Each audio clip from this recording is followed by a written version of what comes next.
L'article 286 du Code général des impôts a été changé et nous dit dorénavant que l'exonération de 3 ans qui commençait à la date de délivrance du permis d'exploitation a été changée pour commencer 3 ans à compter de la première année de production. Le Sénégal dispose du gaz de qualité, et changer ce code pour être concurrentiel n'est pas trop sensé vu que les géants pétroliers et gaziers ne calculent que leurs intérêts, donc c'est à nous aussi de mettre l'intérêt de notre nation avant celui des multinationales. Ces derniers jours, nous avons constaté beaucoup de sorties, disant que le Sénégal pourrait avoir jusqu'à 50%, voire même 60% du pétrole et ou du gaz. Selon nos codes, cette assertion peut sembler vraie, cependant, ce que nous oublions, c'est que nous ne contrôlons qu'une partie, et l'autre partie est contrôlée par ces géants pétroliers et gaziers. Certains parlent du rapport de Liege, d'autres parlent des pots de vin. Je pense que le sujet le plus important est l'évasion fiscale de ces multinationales qui coûtent à l'Afrique des montants exorbitants. Pensez-vous que le Sénégal sera épargné? Selon l'Organisation de coopération et de développement économique, OCDE, les pertes dérivées de ces évasions peuvent dépasser 50 milliards de dollars. Ce montant est supérieur à l'aide au développement accordée à l'Afrique. Pendant ce temps, la Commission économique des Nations Unies pour l'Afrique estime le montant à 100 milliards de dollars. Quoi qu'il en soit, l'Afrique est en train d'être exploitée sous le regard complice de ses leaders. Pour éviter de payer des impôts, les multinationales et le secteur des ressources naturelles recourent à de nombreuses tactiques. Pendant la négociation des contrats, ces géants utilisent leur pouvoir de négociation, des clauses contractuelles pas très maîtrisées par nos leaders et surtout la corruption pour pouvoir être exemptés de certains impôts, que ce soit pour une longue durée ou dans certains cas pour une durée indéterminée. Ces géants sont prêts à ne pas payer des impôts dans leur pays d'origine, encore moins en Afrique. En 2013, le géant pétrolier Total, qui avait fait un bénéfice net ajusté de 10,8 milliards d'euros au niveau mondial, n'a pas payé d'impôt sur les sociétés en France durant cette même année. La raison évoquée, n'est autre que ses activités dans l'Hexagone étaient déficitaires. Si Total est en mesure de faire cela en France, que pensez-vous que Total, BP, Cosmo et autres feront au Sénégal? Dans l'article 43 de Code pétrolier article 43. De l'impôt sur les sociétés, le titulaire de contrat pétrolier ainsi que les entreprises qui lui sont associées dans le cadre de protocoles ou d'accords sont soumis sur les sociétés tels que prévus par le Code général des impôts. Cependant, plusieurs moyens sont utilisés par ces géants pour ne pas payer les impôts. Dans les pays développés, notamment aux États-Unis, ces sociétés pétrolières et gazières ont la possibilité de reporter les paiements d'impôts. C'est ainsi qu'en 2014. Suite à un rapport publié par Taxpayer, on y note que les 20 plus grandes sociétés pétrolières et gazières ont différé leurs paiements, allant jusqu'à la moitié de leurs impôts fédéraux sur le revenu. Ces sociétés peuvent aussi déduire une partie de leurs revenus grâce à une disposition fiscale connue sous déduction par épuisement. Une autre astuce pour ne pas payer les impôts est ce qu'on appelle les prix de transfert erronés. La compagnie vend le produit extrait à une filiale située dans un paradis fiscal à un prix largement inférieur au prix du marché. Cela lui permettra de réaliser peu de bénéfices dans le pays où le produit est extrait et conséquemment, de ne payer peu ou pas d'impôts du tout. Ces entreprises sont pour la plupart domiciliées dans ces paradis fiscaux pour des raisons fiscales. Cette astuce sera utilisée pour contrecarrer la sous-section 3.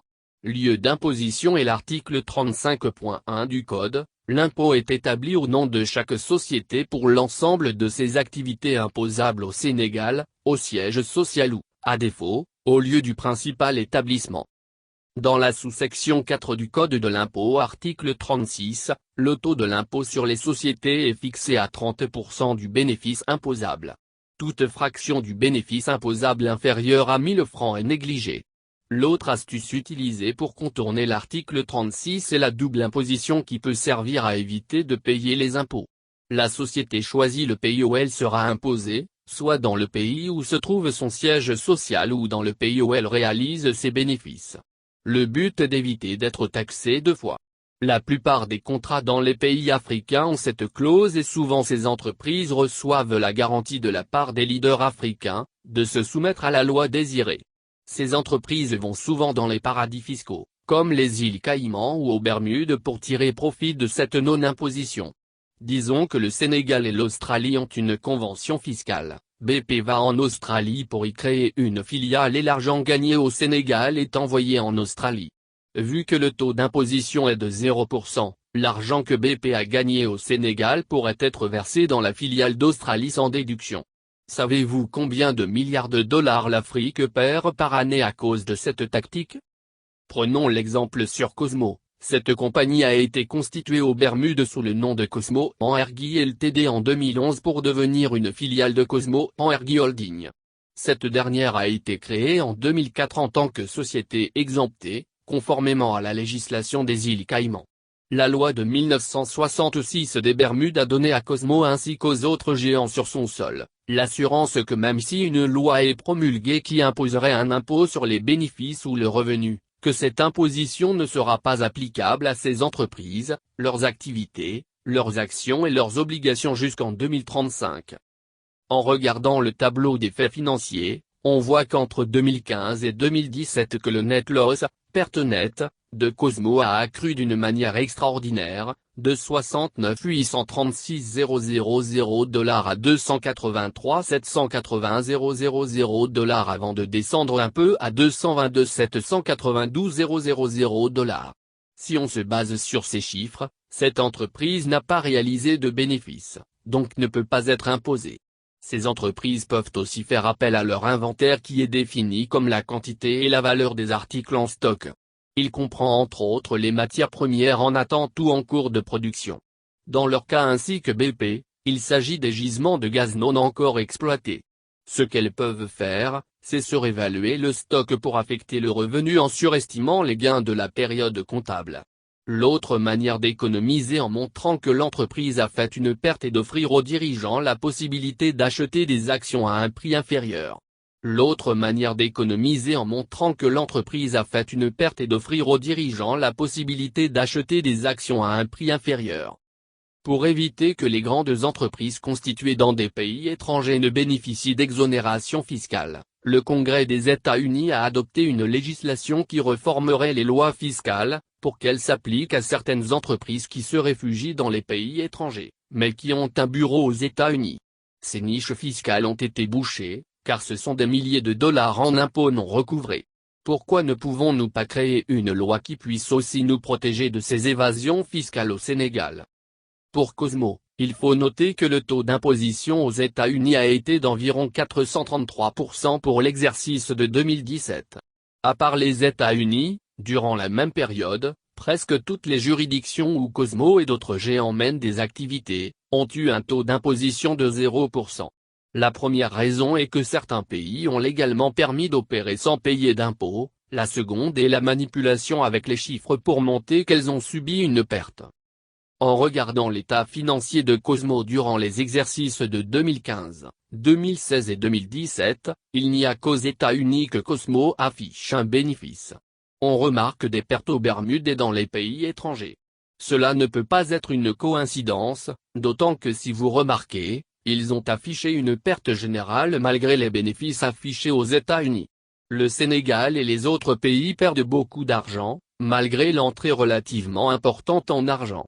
En 2017, aux Bermudes, Cosmo affiche une perte de 66 914 000. Aux États-Unis, un bénéfice de 606 000. Dans toutes les autres juridictions, une perte de 177 855 000.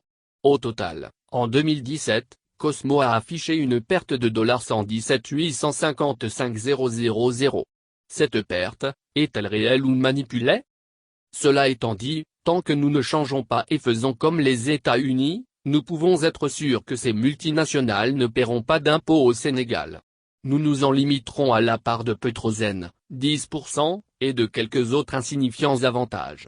Il est temps de dire trop, c'est trop, nous devons toujours mettre l'intérêt du Sénégal et des Sénégalais en avant dans toute négociation, et ne pas être contraint de signer un contrat qui est à la faveur des multinationales.